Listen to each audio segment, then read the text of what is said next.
Pollution in Throsby Creek is an issue the Tighes Hill Islington Resident Action Group has been fighting for years. The creek bed and shores are littered with garbage, creating an unsightly and sometimes stinking mess. So the announcement of Newcastle's Clean-up Day on the 29th of April was welcomed. What the Action Group is opposed to is one of the day's sponsors. McDonald's are promoting the clean-up with posters and are distributing registration forms. The Action Group says styrofoam packaging used by the company is a major problem for the environment. They say the foam can take hundreds of years to break down. Let's start at the front end instead of the back end of trying to clean up afterwards. Why don't we start at the front end and get the packaging right and get it biodegradable and get it where there's not so much of it necessary. And then all this sort of huge clean-up becomes an unnecessary part of the whole deal. McDonald's admits the foam packaging isn't perfect, but with technologies introduced from the parent company in America, the group hopes to find a replacement. And the development is going on, and it will happen that we come up with a product that is much more environmentally friendly. Meanwhile, McDonald's say they're leading the restaurant industry in using recycled cardboard, and in the next fortnight, special crews will be employed to clean up areas around their stores. Around where we live, our restaurants, we keep them clean and tidy. And what we're trying to do is get much more of the public awareness out there that they need to be much more involved in keeping the place litter-free.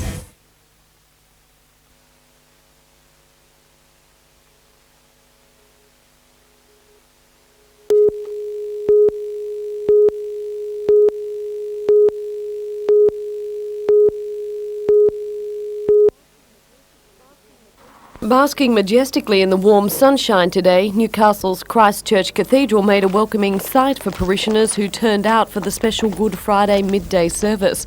It was the first of the cathedral's Easter services. Another will be held tomorrow evening and then 4 on Sunday, traditionally one of the busiest days of the year. Several hundred attended the noon service to reflect the real meaning of Easter, the crucifixion and the resurrection of Christ.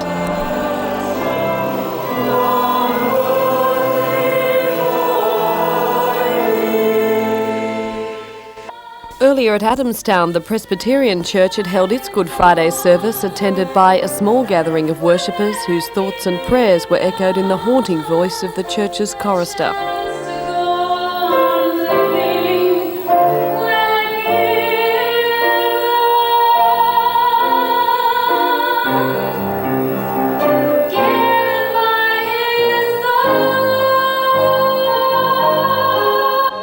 The church will hold 3 services on Sunday. Similar scenes at the Sacred Heart Catholic Church at Hamilton, where more than 100 worshippers gathered for the Stations of the Cross and Communion. The church held 2 services today, with another tomorrow evening and 2 on Easter Sunday.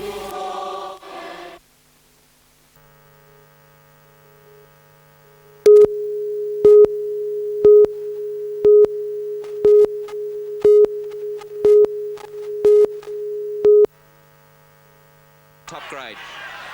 Now to David Boyd, the lock for the Newcastle Knights, who's played strongly. He coughs up the ball. Paul Harrigan's going to go close. He's picked up the dregs from the David Boyd fumble. Harrigan's picked it up and gone across the line to score the first try for the Newcastle Knights. An opportune try, and the youngster probably won't score an easier one than that. The Parramatta line. Carter at dummy half now. They need to spin it along the line. Walters to Stewart. Gets it out to Hagan. Hagan, quick hands. It's through to David Boyd. He's got an overlap here. Tony Kemp, can he gather? He's going for the line. Is he in? He can't get the ball down, or has he?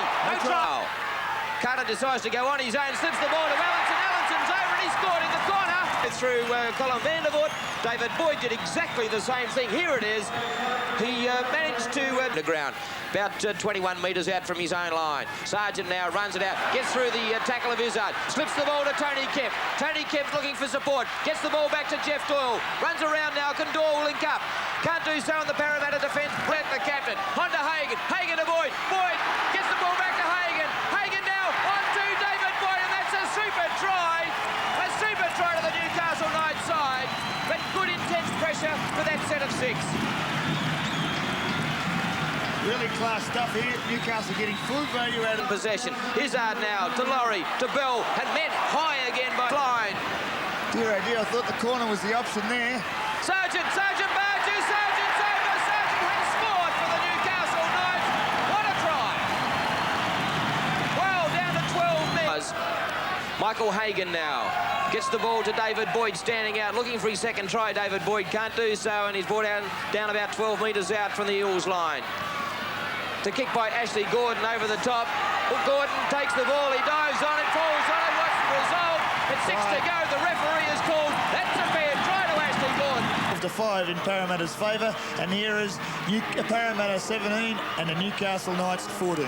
And the scorers for this afternoon, there was plenty of try scorers for the Newcastle Knights. The Knights 24.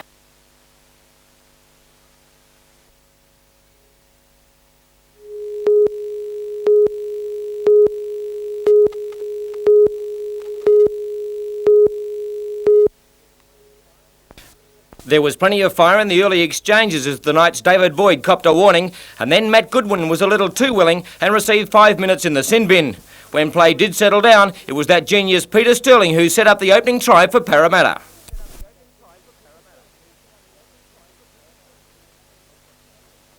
A whopping 15 penalties were handed out in the first half, but Ashley Gordon couldn't convert either of his 2 attempts. Just before half-time, Izzard stretched the Eels' lead.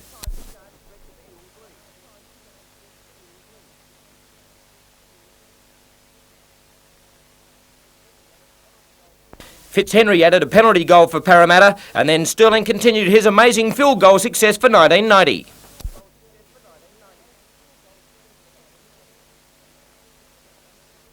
The Knights kept turning over possession to Parramatta, and each time they made them pay, and it wasn't long before they were in again.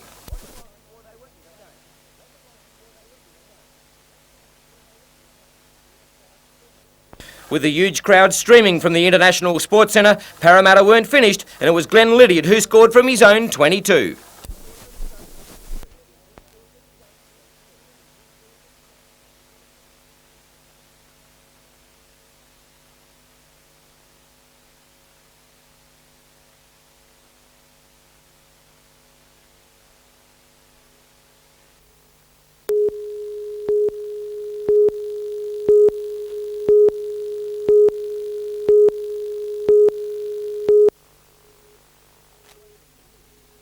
After 18 years behind the counter at the Lyric Cinema, Margaret Gumas knows how to handle money, and she's none too thrilled by the way more than $6 million has been left idle.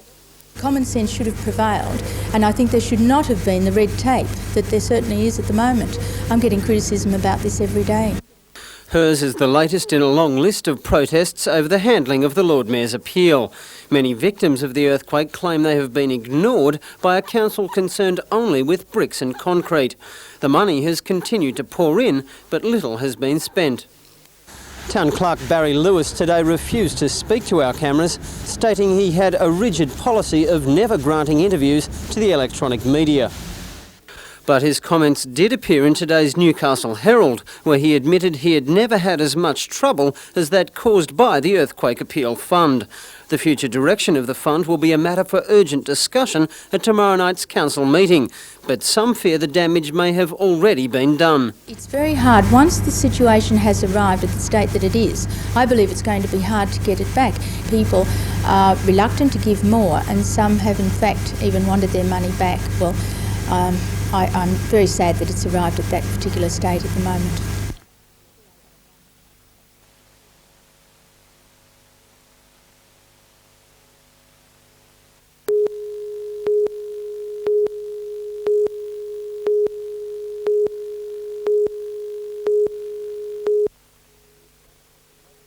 Steve Jones sank a great putt on 16 to join defending champion Payne Stewart and Larry Mize at 8 under par and a share of the lead.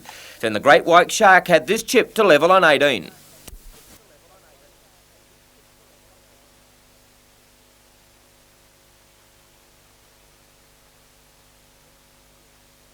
It wasn't to be, and on the second hole of the playoff, Stewart was right on target.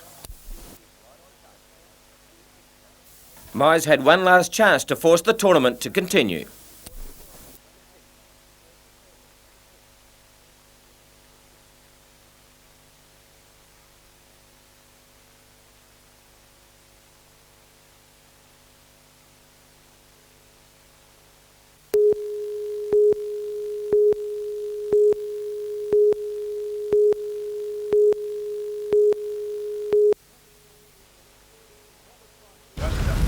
And what we're trying to do, fellas, all the time, you might think it's a simple drill, it is.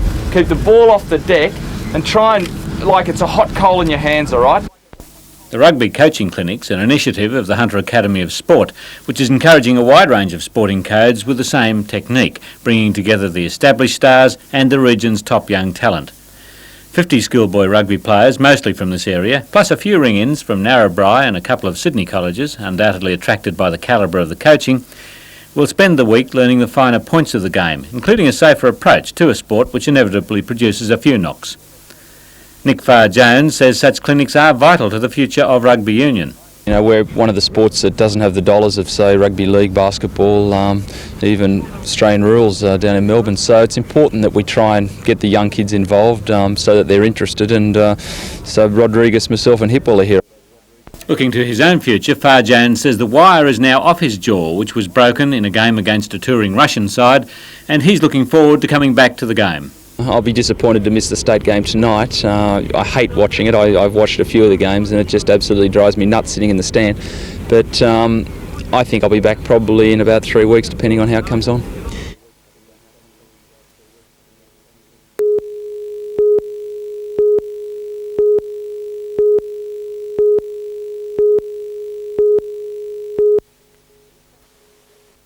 Newcastle has been the scene of some Wally Lewis blinders and blunders. Knights fans love to hate him and he loves to use his talents to rub it in.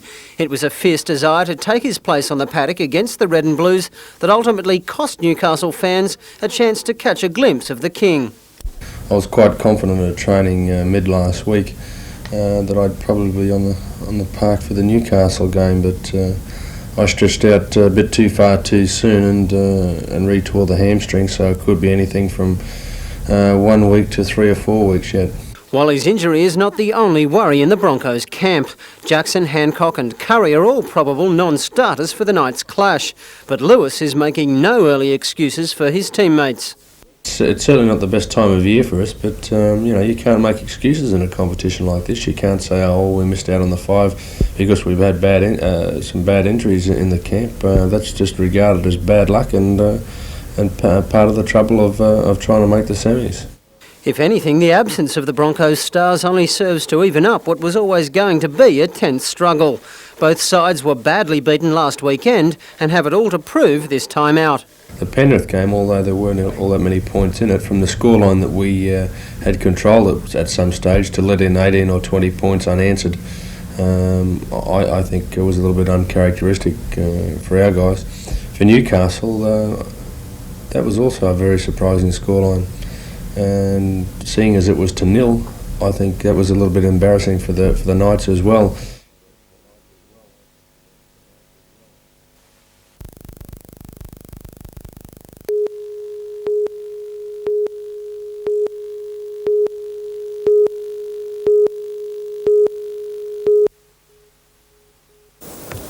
Tonight, the possibility that these were parts for a large gun and not petrol pipes seems to have taken a large step forwards with the revelation from the Hales-Owen company Walter Summers that equipment they supplied the Iraqis last year could have been part of the recoil mechanism for such a weapon. They say they were also asked to make something resembling an aiming device. Imagine a very large segment of an orange and cut a 60-degree sector out of that orange. Make that in very heavy metal and imagine that the curved rim is a rail round which some very heavy bearing could run, and it's 24 foot across, or something like 24 foot across at the widest point, and you've just about got it. It would obviously lie flat on the ground. Do you personally believe then that this was a part for a very large gun? If you go back to the old First World War days, it's not dissimilar to the sort of things which were used in some of the heavy armaments of the time. Customs officers are still looking at the paperwork for that order. Defence experts believe such a gun would most likely fire a satellite. Assuming that these are parts for a giant gun, the most likely role for this gun, on the information we have available at the moment, would seem to be to either launch a satellite into low orbit or possibly even to launch an anti-satellite weapon to counter satellites being put up by the Israelis.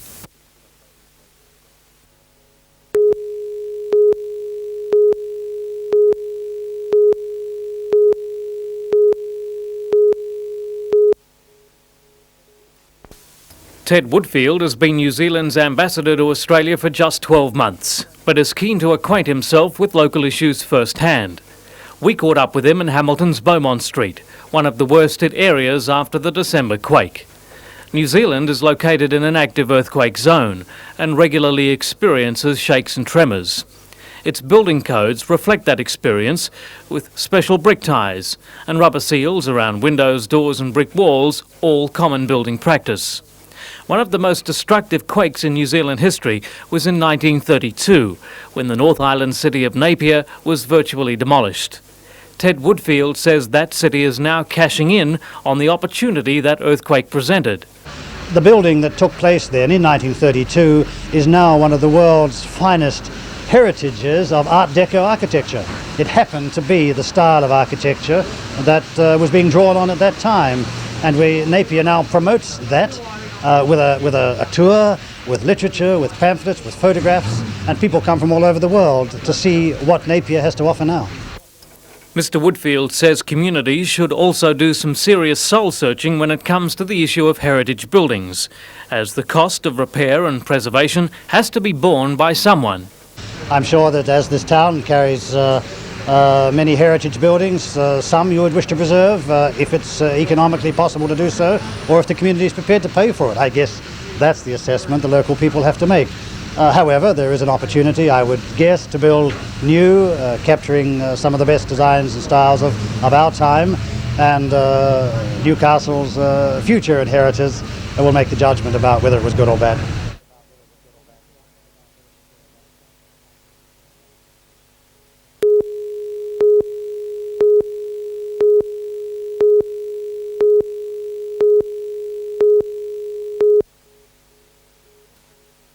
The champagne corks were popping for the Hamilton family today as they collected the spoils from NBN's James Bond competition. 11-year-old Cassandra was the lucky winner of a diamond ring valued at $18,500. For that, she has her grandmother Audrey to thank. It was Gran who sent in the winning entry on behalf of the apple of her eye, and she's not a bit disappointed about missing out on the big prize herself. No, not really. I'm very delighted that one of them did get it. So when will the Superstone make its debut in the playground of Cessnock St Patrick's Primary? Probably never. It'll be worn today and then it'll be invested for Cassie's future. So who gets to wear it today? Me. Worn or not, the diamond is set to make Cassandra a wealthy young lady. So is she a James Bond fan? Not really, no. Will you be now? Not really. Which just goes to show diamonds might be a girl's best friend, but they won't win her heart. Mackenzie, Bruce Mackenzie, NBN News.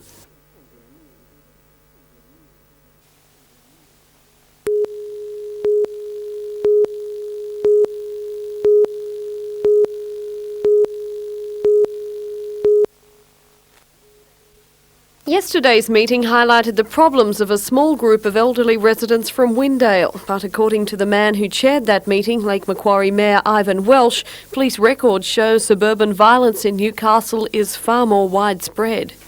I understand it happens at Merriweather Heights, Lambton Heights and probably Wuthering Heights. It's just not restricted to any area. It is happening now with monotonous regularity by people who are continuous offenders, and they're not being put off by the law nor by the penalties that they receive. Several elderly residents told alarming tales of abuse, attacks on both themselves and their homes, even of neighbours having sex in their unfenced front yards. They are becoming virtual prisoners in their own homes. They're prisoners of fear because of what reprisals might be taken against them if they complain about the conduct of neighbours. Such was the case today when we attempted to speak to several of the residents involved in the meeting. They all said they were far too frightened to speak to us. Already press reports today have revealed their identity and led to a torrent of abuse. One of the key concerns expressed yesterday, and one of the areas next month's summit is expected to dwell on, is the lack of police powers in such matters. When the neighbours call, apparently the police come and they do what they can, but they're hampered because of the bleeding hard policies that they've got to uphold at this stage. I think there needs to be more guts put into the legislation to give the police more authority to act. As a result, several state politicians will be invited to attend the summit in the hope that they will begin a campaign to have the government look into police powers.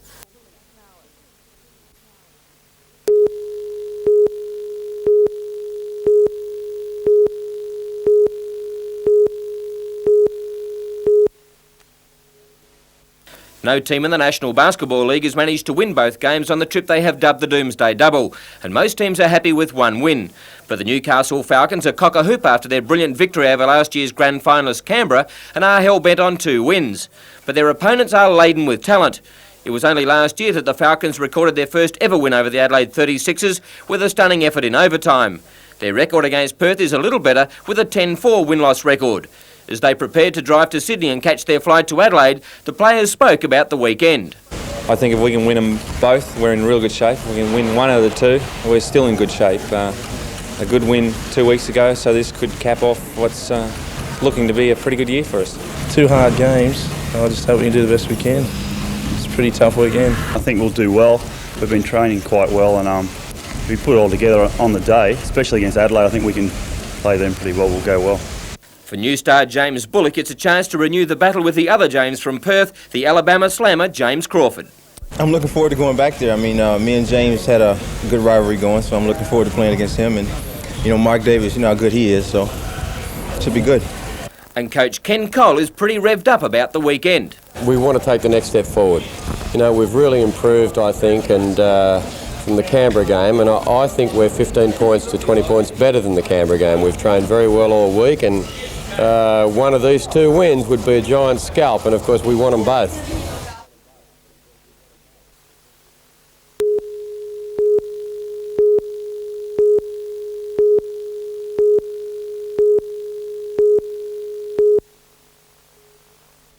The alarm was raised just before 1 o'clock when the bandit burst into the bank at the Oasis shopping centre. Detectives now believe the timing of the raid was no coincidence. It was the bank's quietest time with only 4 staff on duty and no customers. The hooded man ran in waving a sawn-off double-barrel shotgun in the air and yelling in a manner staff would later describe to detectives as frenzied. Ordered them to place the takings, like I said before, into a bag he was carrying. No one was physically harmed, but he did threaten to shoot them. Little more than a minute later, the bandit ran out, clutching more than $10,000. His getaway car, a green Holden utility, was in a nearby car park. He sped off in that, only to dump it at the Edgeworth Bowling Club little more than 500 yards away. A club patron told police he saw the man rip off his balaclava and leap from the ute into a red Ford sedan, then race off at high speeds. First police on the scene followed, but lost the bandit a short time later near a wobber. Police from Toronto, Wallsend and West Wallsend scoured the area and spoke to witnesses but turned up no sign of the bandit. Scientific police were called in to fingerprint the bank and the getaway car, later confirmed as stolen from Curry earlier today. The bank staff were taken to Wallsend CIB for questioning. They've presented police with the following description. A man of thin build, 172 centimetres tall with dirty blonde hair and possibly wearing stonewashed jeans.